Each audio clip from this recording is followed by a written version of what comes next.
Dans la vidéo précédente, nous avons vu que nos activités professionnelles étaient rarement ressourçantes au point que nous les fassions sans attendre une rétribution ou de la reconnaissance.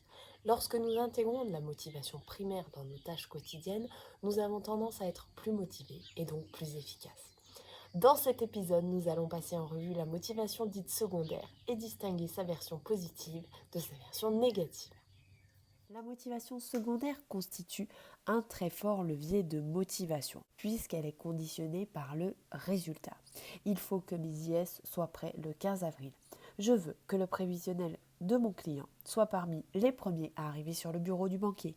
Ce qui nous motive comme nos collaborateurs, ce sont les challenges, la récompense. C'est la même motivation que lorsqu'on se lance le défi de faire un marathon. Parfois qualifiée de conscience professionnelle, cette motivation nous permet d'aller au bout des choses, grâce à la sécrétion de dopamine. Je finis mes TVA, je viens à bout de la période fiscale et de la période d'audit. Mais cette motivation secondaire n'est pas toujours exploitée sous son bon côté. Vous pouvez très bien avoir un salarié qui vous dit « je fais mon boulot pour ne pas me faire licencier ». Motivation secondaire négative. Pour ne pas. Je quitte à 17h parce qu'au-delà, je ne suis plus payé.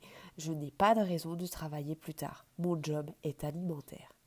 Ce qui se distingue de grâce à mon travail, je prends un mois de vacances en août. Ici, on a de la motivation secondaire positive. De même que dans mon métier, j'apprends tous les jours.